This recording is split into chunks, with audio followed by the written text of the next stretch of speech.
Ok, well, ok, voy a cambiar el switch. La doctora Marta Rodríguez, una disculpa, doctora, la hicimos esperar unos minutitos, pero ya estamos por aquí. Bueno, vamos a pasar a nuestra siguiente ponencia plenaria. Tenemos una invitada que me da mucho gusto presentar. Es el título de su plenaria del día de hoy es Lengua, Inmigración en la Movilidad Estados Unidos-México, retos para la escuela mexicana del siglo XXI. Voy a leer un poco la semblanza de la doctora Marta. Es licenciada y doctora en Antropología Social por la Universidad de Sevilla, maestra en las especialidades de Derechos Humanos, Interculturalidad y Desarrollo, Cooperación Internacional y Desarrollo, Educación e Historia de América en distintas universidades andaluzas. Postdoctora en Antropología Social por el Instituto de Investigaciones Antropológicas de la UNAM. Ha realizado estancias en prestigiosas universidades e institutos de investigación de Argentina, como el CONICET, Ecuador, como Flaxo, Inglaterra, University of Cambridge, y México, en el INEA y en la UNAM. Es coordinadora del diplomado Niñez y Adolescencia Migrante en las Américas y del Seminario Internacional Niñez, Adolescencia y Juventud Migrante, participados por distintas entidades de la UNAM en México. En México, Estados Unidos y España, y por las universidades de Sevilla y Córdoba. Es miembro del SUDIMER UNAM y de Geisa Universidad de Sevilla, autora y editora de libros, artículos y capítulos de libro publicados en editoriales de prestigio. Ha sido docente en el doctorado de Antropología del CIESAS Unidad Ciudad de México, en la licenciatura y maestría en Antropología de la UNAM, en el posgrado en Ciencias Políticas y Sociales de la UNAM, y ha ofrecido cursos sobre migración en el Instituto de Investigaciones Antropológicas de la misma casa de estudios. Sus líneas de investigación son niñez, adolescencia, migración, retorno, educación, salud, interculturalidad y pueblos indígenas. Es docente investigadora en el Departamento de Antropología Social de la Universidad de Sevilla. Le damos la más cordial bienvenida. Doctora, el micrófono es suyo. Muchas gracias. Bueno, pues buen día por allá, por México. Aquí en Sevilla son ya las 8 de la tarde. Bueno, decimos tarde porque todavía hay sol. Bueno, en primer lugar, quiero dar un agradecimiento sincero al maestro Eduardo Altamirano, que me extendió la invitación, a toda la coordinación del Congreso. Muy agradecida, muy honrada por participar. También le felicito por convocar un congreso de estas características sobre un tema tan actual, tan importante. Y bueno, pues por permitirme participar en este espacio, ¿no? que valoro tanto. Yo, como dice el título de la conferencia, bueno, pues voy a abordar el tema de la lengua y la migración en la movilidad Estados Unidos-México de la población migrante en edad escolar para señalar esos retos que tiene hoy al respecto la escuela mexicana del siglo XXI. Bueno, según información del censo del año 2010, más de la mitad del crecimiento total de la población en los Estados Unidos entre los años 2000 y 2010 fue gracias al aumento de la población latina. Entre la población latina, como sabemos, pues la población mexicana constituye la mayoría. Cifras recientes señalan la presencia en México, en Estados Unidos de ya un poco más de 11 millones de mexicanos. Y dentro de la población mexicana en Estados Unidos, pues hay una elevada presencia de niñas, niños y adolescentes, algunos nacidos allí en los Estados Unidos y otros nacidos en México y llevados a Estados Unidos a una edad muy temprana. Uno de los elementos más importantes a considerar en la movilidad de la niñez y la adolescencia migrante es la lengua, tanto en ámbitos sociales como en ámbitos educativos. ¿Por qué? Pues porque así como para la población adulta el ámbito laboral es la vía de inserción a la sociedad de destino, de retorno migratorio según el caso, para la niñez y la adolescencia migrante lo es el sistema educativo. Y en el caso particular de México y de los Estados Unidos, pues es sumamente importante contar con un sistema educativo binacional, ¿no? Por la larga trayectoria histórica que tienen, de vinculación que tienen estos dos países en términos económicos, políticos, sociales y por supuesto migratorios. Esto porque es importante, bueno, porque esta binacionalidad hace que se compartan estos estudiantes, que se compartan estos ciudadanos en edad escolar, en situación de movilidad y que desarrollen sus vidas entre ambos países, ¿no? Con lenguas dominantes distintas, el inglés en los Estados Unidos y el español en México. En muchas ocasiones, los estudiantes migrantes pues acceden a sistemas educativos distintos al que conocen tras vivir largas temporadas en un país diferente al de sus progenitores, o incluso nacer en él, como es el caso de los hijos de los mexicanos nacidos en los Estados Unidos, o los niños, niñas y adolescentes que nacieron en México, pero como digo, pues fueron llevados a Estados Unidos siendo bebés o siendo niños muy pequeños, ¿no? Los que conocemos como Dreamers.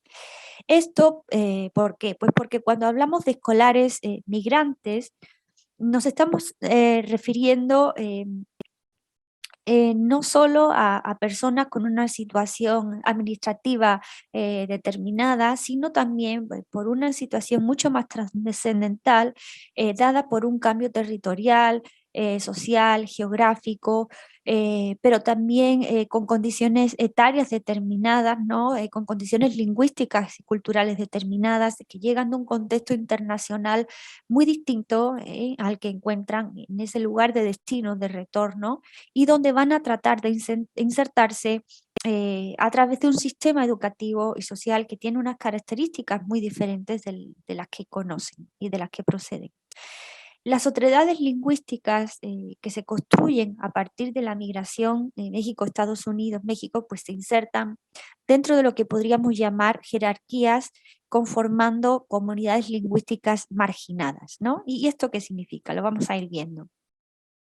Los descendientes de mexicanos nacidos en los Estados Unidos y también los nacidos en México, pero inmigrados a la Unión Americana, iniciaron su crianza en el seno de hogares en los cuales se les transmitió el español o se les transmitió alguna lengua indígena, pero una vez que se escolarizaron ya en el sistema educativo estadounidense, el inglés pasó a ser su lengua principal y el español y la lengua indígena pasaron a ser lenguas heredadas.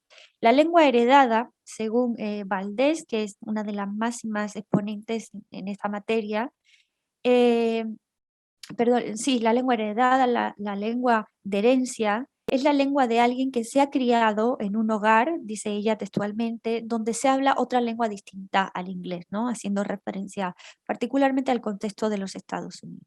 De manera que entre los hijos de los migrantes mexicanos nacidos o criados en los Estados Unidos, el español y las lenguas indígenas son lenguas heredadas de sus progenitores.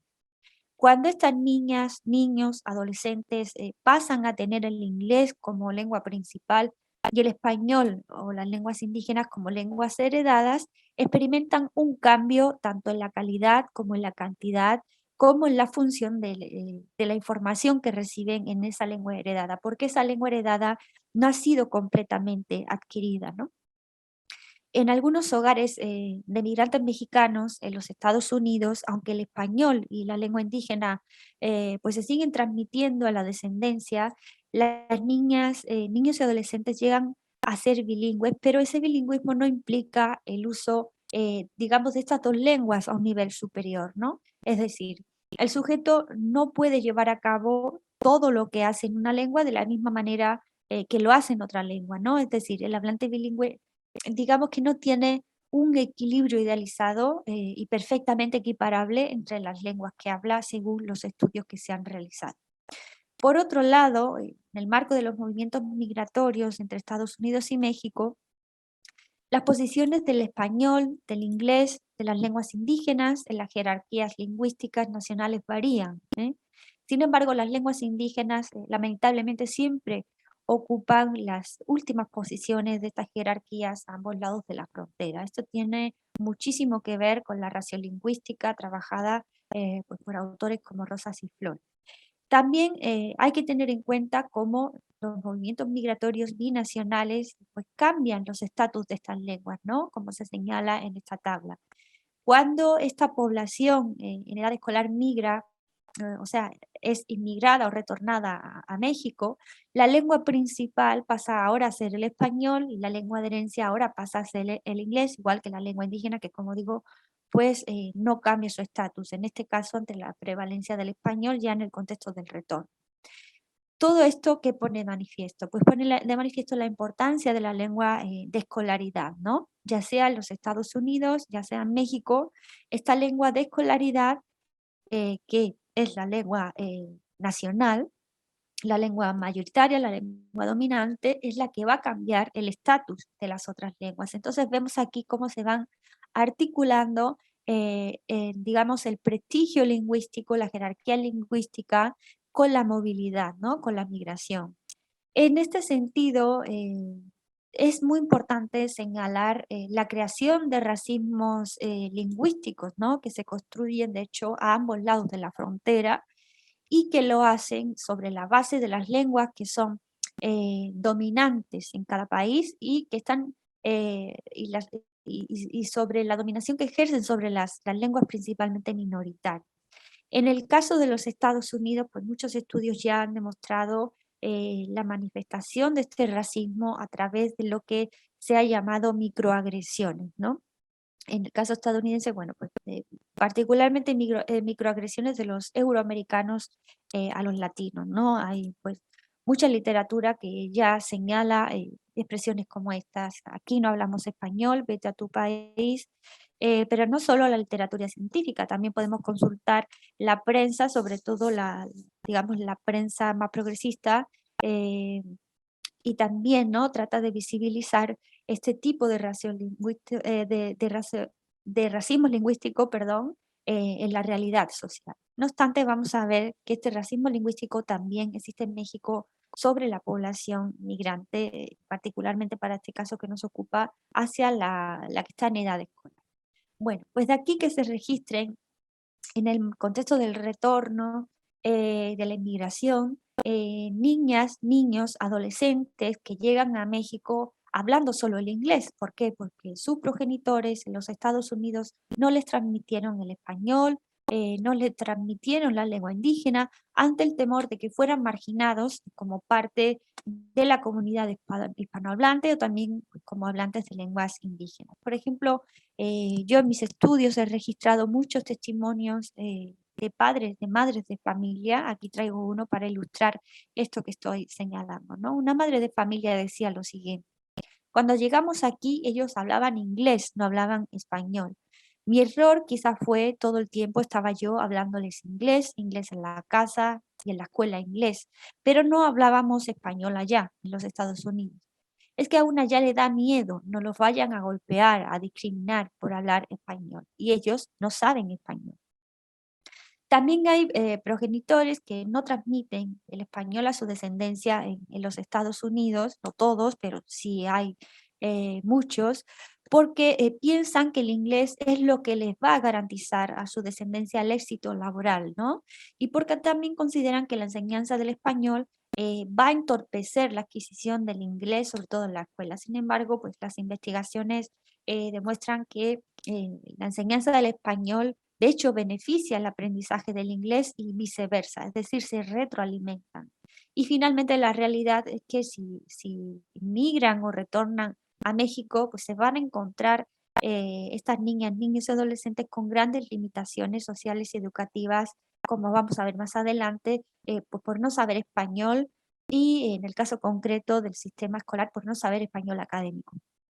Por otro lado, en el marco del retorno, pues yo en mis estudios he comprobado cómo en determinados contextos, principalmente el escolar, se construye un racismo lingüístico, como ya anticipaba anteriormente, hacia los hablantes de inglés, por ser esta lengua, pues una lengua considerada un elemento de blanquitud, ¿no? En muchas comunidades mexicanas, sobre todo en contextos más rurales, más indígenas, pero en otros también, ¿no? Una lengua, un elemento de blanquitud, en inglés, como digo, en términos de Echevarría, y una lengua también de un mayor estatus social, ¿no? Elemento de blanquitud porque el inglés, en términos de Echevarría, insisto, pues es una lengua propia del ser humano blanco, concretamente en el caso de los Estados Unidos. Y este racismo lingüístico se registra sobre todo, pues efectivamente, donde hay presencia de población migrante en edad escolar procedente de los Estados Unidos, y el racismo lingüístico se ejerce de parte de los no migrantes. Y bueno, pues estas niñas, niños y adolescentes que llegan de Estados Unidos eh, encuentran cierto rechazo, ¿no? Por parte de sus pares migrantes por el hecho de haber nacido, de haber crecido en Estados Unidos, de haber sido educados en su sistema escolar y de ser hablantes de inglés. En mis trabajos de campo, pues yo pude registrar expresiones como estas, ¿no? Si no sabes hablar español, no eres mexicano.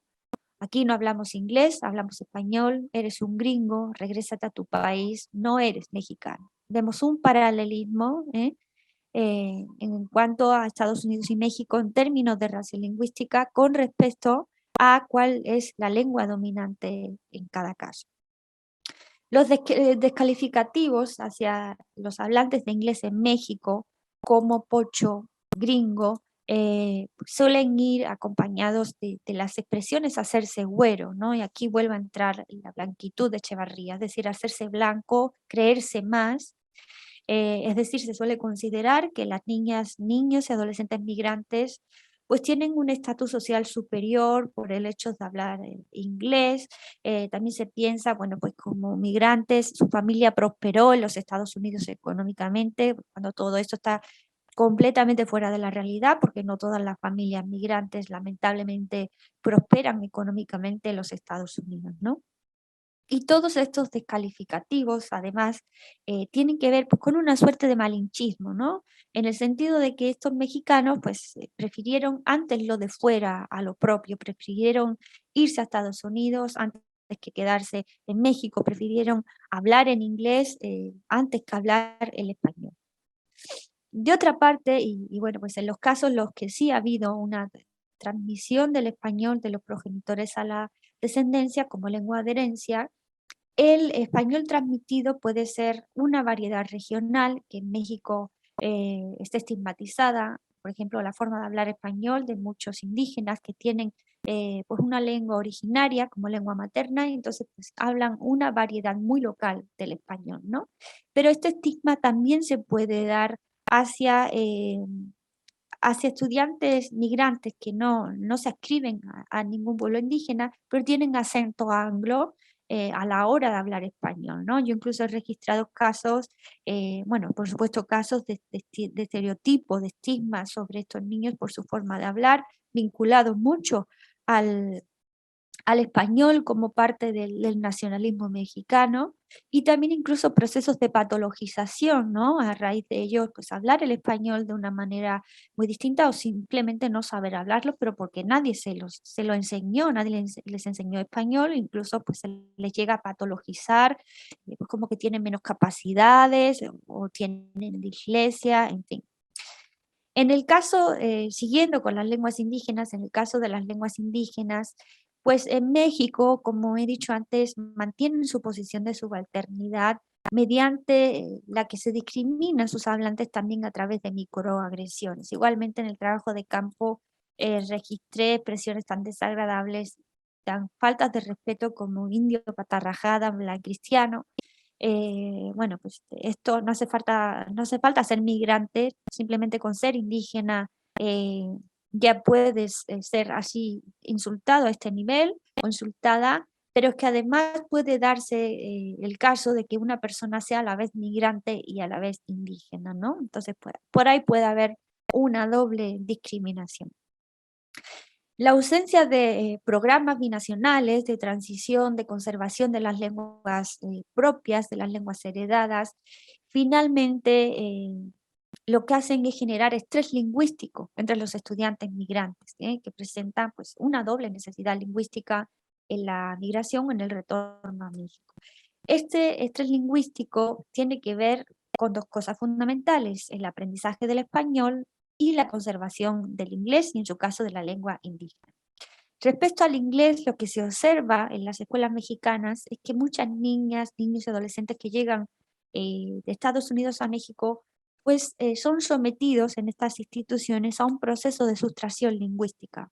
Lo van perdiendo progresivamente porque, como digo, en las escuelas mexicanas no hay programas de transición lingüística al español ni de conservación del inglés, que sería lo ideal, y fuera de la escuela pues tampoco pueden practicarlo con nadie, ¿no? Porque México es un país que tiene el español como lengua nacional. Por ahí algunos buscan recursos, tratan de ver películas en inglés, de leer libros en inglés, de mantener conversaciones con la familia que se quedó en los Estados Unidos, pero claro, no es lo mismo que vivir plenamente en un país en el que el habla sea inglesa, ¿no? Es que la lengua principal sea el inglés, la lengua nacional. A esto pues añade el racismo lingüístico, ¿no? Como decía antes, por el cual a estos niños se les discrimina por el hecho de hablar inglés. Muchos de ellos llegan a México hablando solo inglés y cuando van atravesando el proceso de incorporación del español en México, empiezan a mezclar palabras, empiezan a mezclar expresiones en ambos idiomas, empiezan a desarrollar eso que conocemos como Spanglish.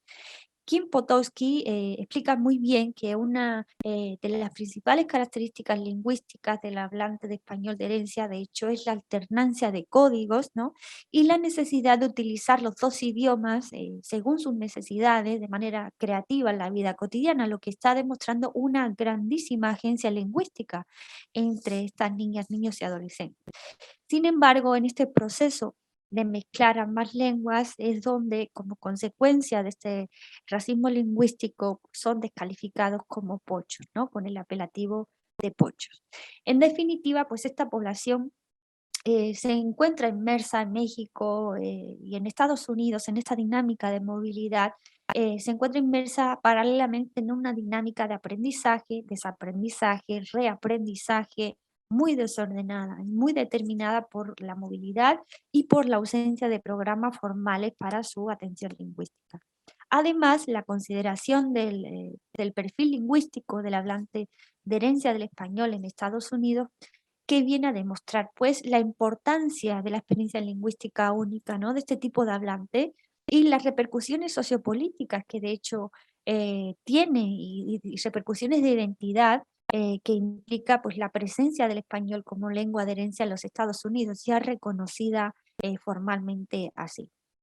Por otro lado, pues hay que tener en cuenta las repercusiones que tiene el desconocimiento del español por parte de las niñas, niños y adolescentes migrantes una vez que llegan a México en el ámbito educativo, principalmente en términos de capital social y en términos del proceso educativo. Vamos a ver estos dos aspectos. En primer lugar, el capital social pues está integrado por las redes sociales, por las redes familiares, por las redes de amistad. Todas ellas se mantienen activas en el lugar de origen y cumplen, en teoría, un papel similar al de las redes migratorias para insertarse en el país de destino retorno. O como lo entiende el propio Bourdieu, ¿no? El capital social pues responde a una red de relaciones en la que se reconoce a quienes son parte de la misma, son parte de esa red, concediendo al individuo una membresía por la cual tiene acceso pues, a una serie de derechos y a la aceptación por parte del colectivo al que se adscribe. Tanto Bourdieu como Goleman entienden también a la familia como una importante red de apoyo para los migrantes.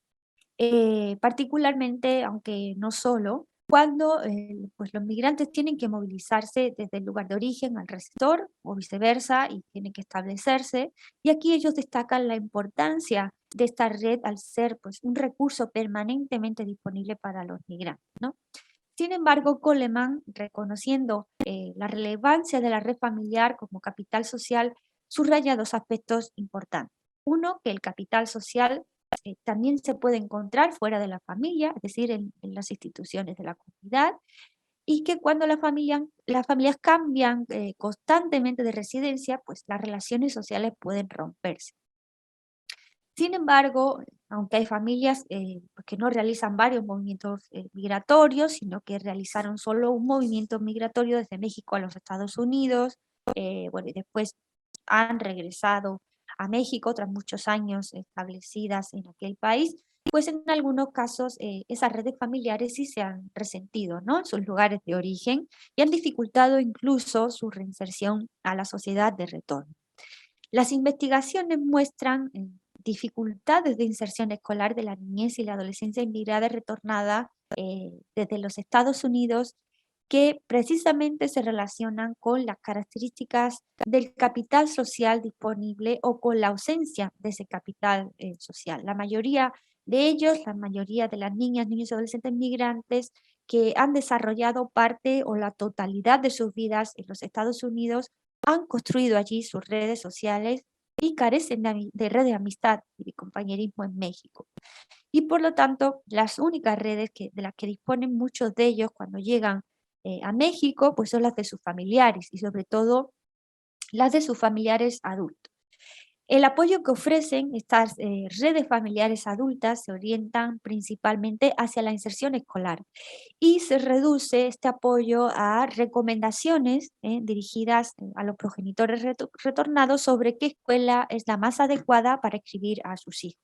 Pero si descendemos de este, digamos, de este nivel administrativo institucional de la escolaridad, desde ahí bajamos, digamos, al nivel del aula, a otros espacios escolares como los recesos, es decir, esos espacios en los que se producen efectivamente los procesos de enseñanza-aprendizaje, las interacciones lingüísticas, sociales, culturales. Ahí en esos niveles se observa que la mayoría de las niñas, niños y adolescentes migrantes pues no cuentan con amigos, no cuentan con conocidos que les faciliten la inserción, porque como ya he dicho, pues sus redes de compañerismo y de amistad se quedaron atrás en los Estados Unidos. Por ejemplo, traigo el relato de una niña nacida en Nashville, pues hay miles de relatos, ¿no? Pero bueno, elegí este porque creo que ilustra de manera clara y sencilla lo que estoy explicando. Ella decía, yo no tengo amigos acá, estoy sola. Decía claramente, mis amigos están en los Estados Unidos, estoy sola, aquí no tengo amigos. Esta situación de partida se ve afectada por el desconocimiento del español, la lengua de comunicación y de interactuación en los procesos sociales.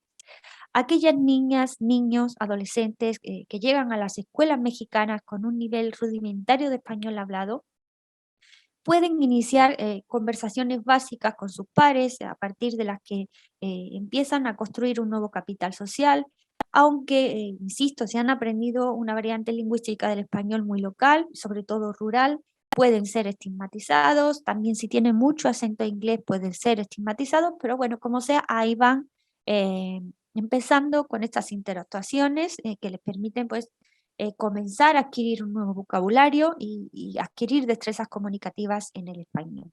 Al contrario, entre las niñas, niños y adolescentes que no poseen ningún conocimiento del español hablado, este proceso no es posible cuando llegan a las escuelas mexicanas. Tienen que esperar a primero empezar a manejar algunas palabritas sueltas, a poco pues ir accediendo con muchas limitaciones a la nueva lengua que es transmitida principalmente en el ámbito familiar, pero no formalmente, no en la escuela, ¿no?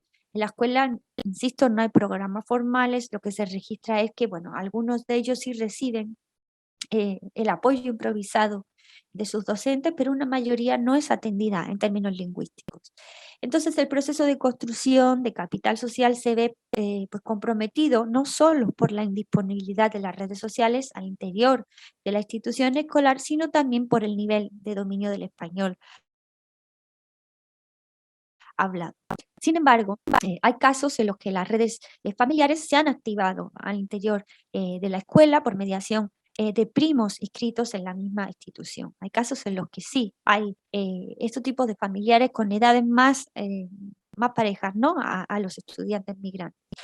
Como digo, esto ocurre cuando hay primos inscritos en el mismo grado, incluso en el mismo salón que los niños, niñas y adolescentes migrantes, o bien, aunque no compartan aula ni grado con ellos, pues estos familiares que se sitúan en rangos etarios similares facilitan su inserción en círculos de amistad, en círculos de compañerismo, les enseñan y practican con ellos el español, incluso los protegen cuando son agredidos por otros alumnos, ¿no? Con motivo de, pues, simplemente de su condición migratoria y de sus características eh, diferenciales, sobre todo sus diferencias lingüísticas y sus diferencias conductuales, ¿no? Porque además de ser hablantes de inglés, las niñas, niños y adolescentes que han desarrollado gran parte o la totalidad de su vida en Estados Unidos, en su sistema social y educativo, pues actúan sobre la base de parámetros diferentes. Por ejemplo, establecen una mayor distancia física, emplean un tono más bajo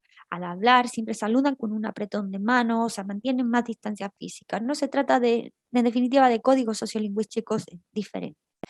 Por ejemplo, este es el caso de un estudiante de una escuela primaria que retornó desde Las Vegas, ¿no? Y él comentaba, los niños me dicen que no tengo nada que hacer aquí en Oaxaca, que yo no soy de acá porque no soy como ellos y me quieren bulear, me quieren hacer bullying y todo, pero mi prima me defiende, ¿no? Se registran casos, los que, bueno, pues los familiares sí están ahí para apoyar la inserción en amplio sentido. Pero contrariamente a esto, también se constata que en ocasiones estos mismos familiares son los que rechazan a sus pares llegados de los Estados Unidos y que incluso provocan su bullying en la institución educativa. Muchas veces estos conflictos están fundados en rencillas familiares que se prolongan desde el ámbito doméstico hasta el ámbito escolar y tienen que ver, pues, otra vez con esa supuesta prosperidad económica que alcanzó parte de la familia que emigró a Estados Unidos, ¿no? Esta idea puede terminar pues, dificultando la inserción de los retornados adultos en el trabajo y de su descendencia en la escuela, ¿no? Retirándole pues, sus apoyos en este proceso y procediendo incluso activamente en su perjuicio. Sin embargo, pues esa supuesta mejoría económica no siempre es cierta y frecuentemente responde también a una visión estereotipada, idealizada y real de la vida que los migrantes mexicanos tienen en Estados Unidos. Por lo tanto, pues las redes familiares no siempre eh, son un capital social que se puede activar en beneficio de los migrantes.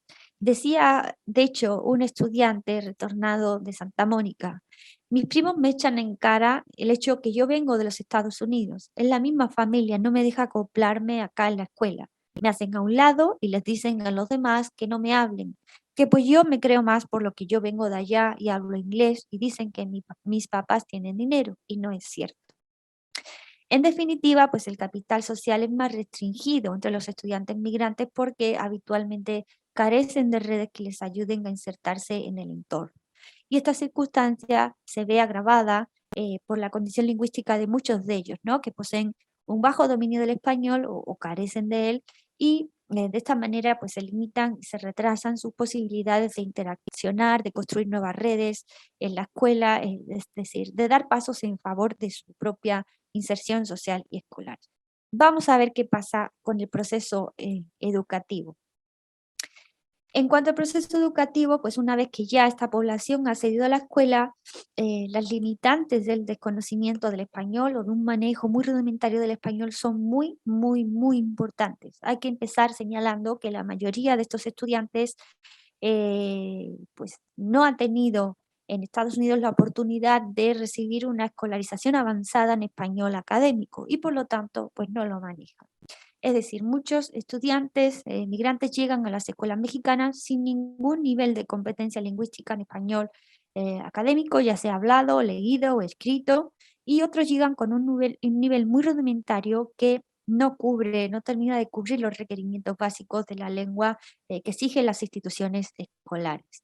Entonces, las dificultades lingüísticas entre la población estudiantil, inmigrada y retornada contemplan de manera generalizada problemas de lectoescritura y problemas de comprensión de los contenidos de enseñanza. Esto que implica un bajísimo rendimiento académico y malas calificaciones con respecto a las que obtenían en los Estados Unidos, ¿no? En muchos casos se trata de estudiantes que han desarrollado una brillantísima trayectoria académica en los Estados Unidos, pero en México se encuentran con la barrera lingüística, sobre todo con la barrera del español académico a nivel escolar, que incluso les puede llevar a repetir curso escolar y arrastrar problemas de lectoescritura durante los distintos grados y los distintos ciclos de la educación, ¿no? La primaria, la secundaria, la media superior.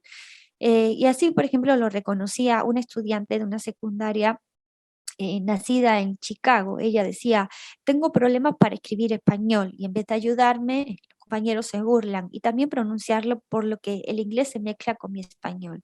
Y también tengo problemas con los acentos.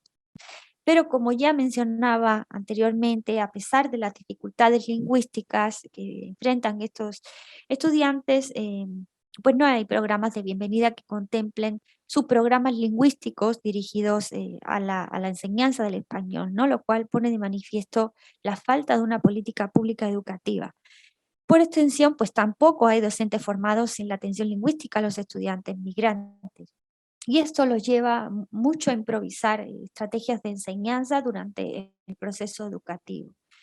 Dentro de este marco de improvisación pedagógica, hay una minoría docente que, a pesar de la falta de herramientas pedagógicas, pues trata de atender las necesidades lingüísticas de los estudiantes migrantes, ¿no? Por ejemplo, pues le ofrecen apoyo personalizado en el salón de clases o les atienden en un espacio reservado al final de clase.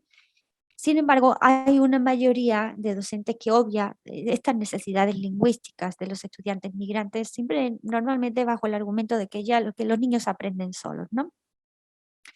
Y en estos casos, pues los estudiantes tienen que buscar apoyo fuera de la escuela, recurriendo principalmente a sus familiares, porque la mayoría de ellos pertenecen a familias con escasos recursos económicos y no pueden pagar, costear un docente particular que enseñe español a sus hijos.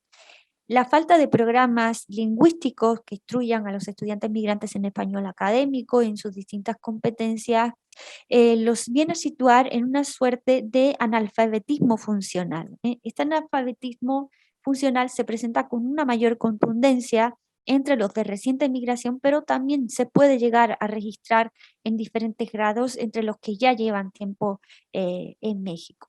Y la funcionalidad de este analfabetismo radica en el hecho de que se lee sin comprender y se escribe sin comunicar, es decir, como lo señalaban muchos, y bueno, lo señalaban y lo señalan muchos docentes, ¿no?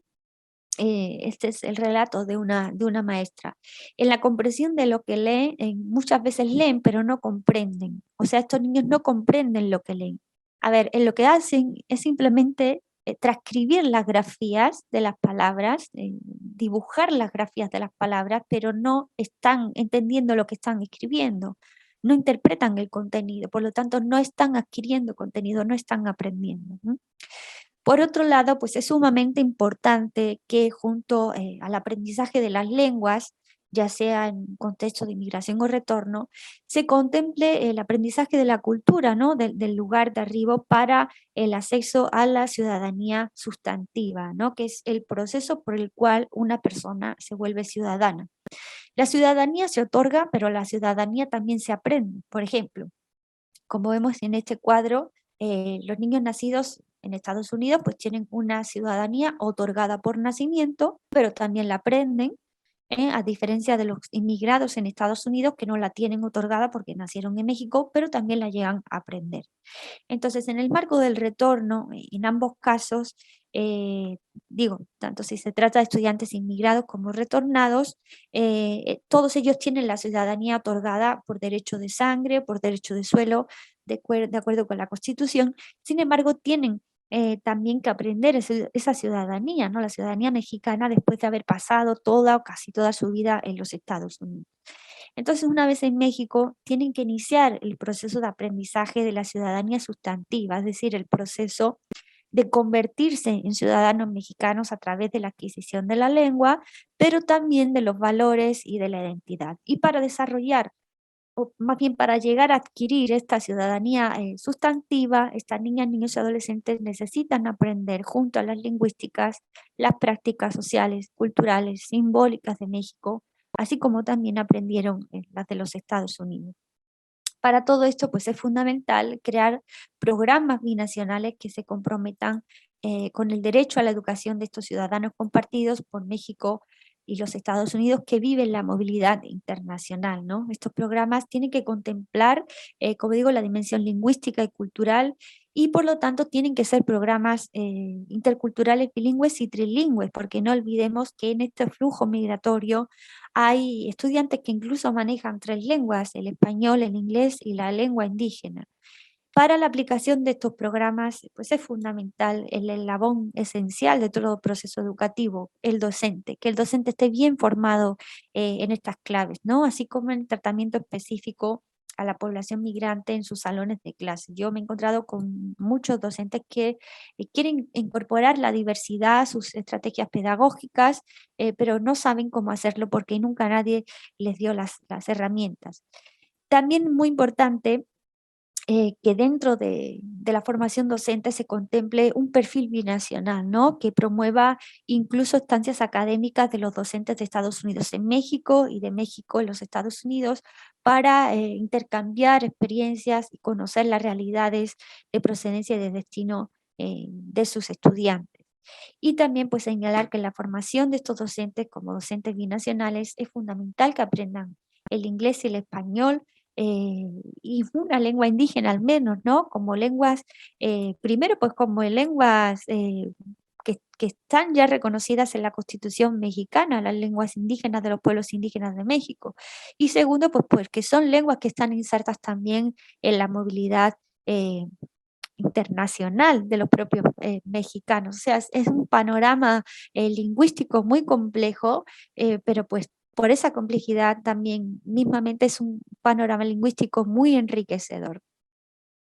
Y ya para concluir, pues bueno, creo que están claros los retos de la Escuela Mexicana del siglo XXI. Es esencial formar a los profesores, formar a los docentes que tienen estudiantes migrantes en sus salones, claves intercultural, bilingüe, trilingüe, atender a esas comunidades lingüísticas marginadas, que son siempre las que poseen lenguas minoritarias, lenguas que están insertas en relaciones desiguales de dominación lingüística, atender a las comunidades bilingües y trilingües. La lengua es un elemento esencialísimo de un proceso educativo, pero también de un proceso social, porque la lengua contiene un montón de conocimiento, una estructura del mundo de vida. La lengua contiene la epistemología, digamos, la base, el ser de una sociedad y de una cultura. En el acceso a la lengua de la cultura, ¿no? También para la adquisición de la ciudadanía sustantiva. Son dos elementos indesligables. Lengua y cultura están siempre de la mano. Y finalmente, pues una política pública binacional integral, ¿no?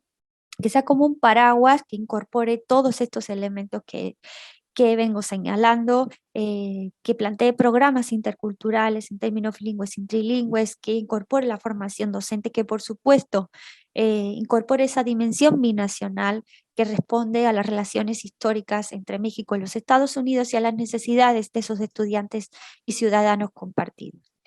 Bueno, pues yo lo dejaría aquí. Muchísimas gracias. Prefiero dar espacio para el debate y quedo atenta a los comentarios, a las preguntas, con mucho gusto. Gracias.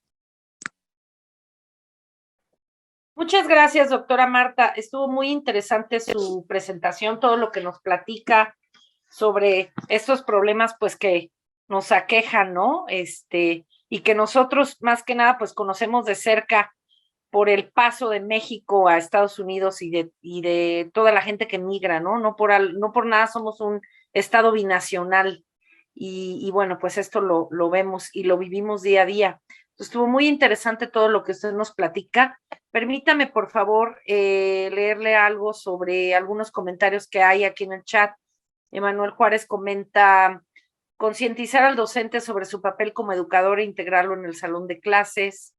David comenta que es muy común que eso pasa por los diferentes planes y programas entre México y Estados Unidos y que eso le pasó a su hermana, ¿no?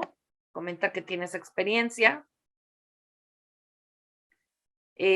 También nos dice que es una realidad, pero que a veces lo ignoran, que no les importa esta problemática, ¿no? Alicia comenta que es muy interesante, que no había reflexionado en cómo el sistema educativo no considera a los niños migrantes y las dificultades que tienen con el lenguaje, que eso pues es algo muy marcado. Emanuel comenta también que Disney ha sido más peligrosa de lo que pensamos porque nos ha formado un pensamiento aplanador y nos ha hecho pensar que lo blanco es el ideal y ha hecho que los que no lo somos queramos serlo y nos ha hecho ver mal a los nuestros por no ser como lo que vemos en las pantallas. Y bueno, hay varios. Dice que es muy común el famoso Spanglish. Sería interesante saber cuáles son las causas principales de esa microagresión por parte de la comunidad euroamericana.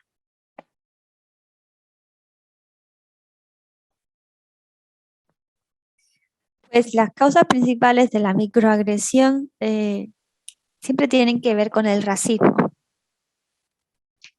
De hecho, un racismo que tiene unos tentáculos muy largos, ¿no? Hay generaciones de mexicanos en los Estados Unidos, o sea, que son ya como la 10ª generación, que primero migró el abuelito, bueno, ya retatarabuelo, y son ya como la 10ª generación nacidos en Estados Unidos y te dicen, oiga, pero yo soy ciudadano, yo soy estadounidense. Ah, no, pero tu piel no es blanca,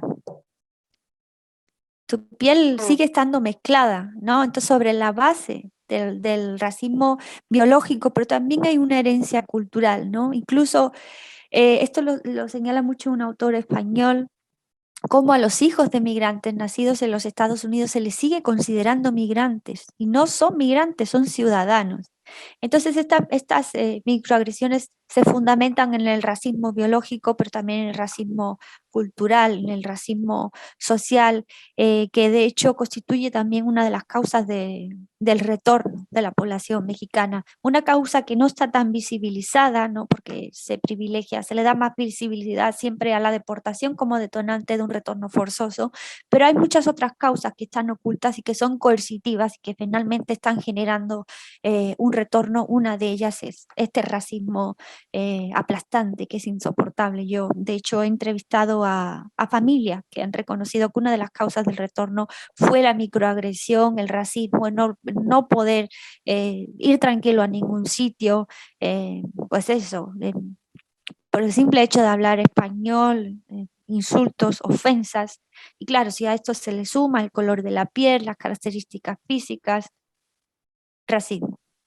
Esta es la base de estos procesos, sí. Ok, muchas gracias, doctora. Sí, pues varios de los participantes, de los asistentes, le dan las gracias por tan interesante plática, por toda la información que compartió con el auditorio.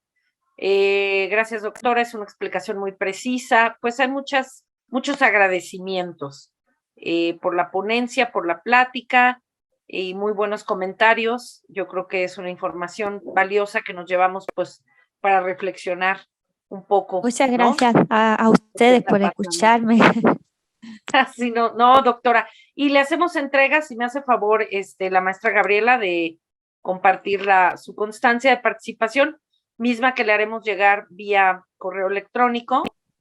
Muchas gracias. En el segundo Congreso Internacional de Aprendizaje de Lenguas de la Escuela Nacional de Estudios Superiores Unidad Morelia, otorga la presente constancia a Marta Rodríguez Cruz por su participación como conferencista en este congreso, llegado a cabo los días 6 al 8 de abril del 2022, y una servidora le hace entrega de su constancia. Le agradecemos mucho su participación y esperamos pues que pueda volver a colaborar con nosotros en futuros seminarios o eventos que tenemos con este tipo de temas tan interesantes. Claro que sí, con mucho gusto y al contrario, muchísimas gracias a ustedes por la invitación y a todo el auditorio por escucharme y bueno, por los comentarios. Muchas gracias. Muchas gracias, doctora, le agradecemos.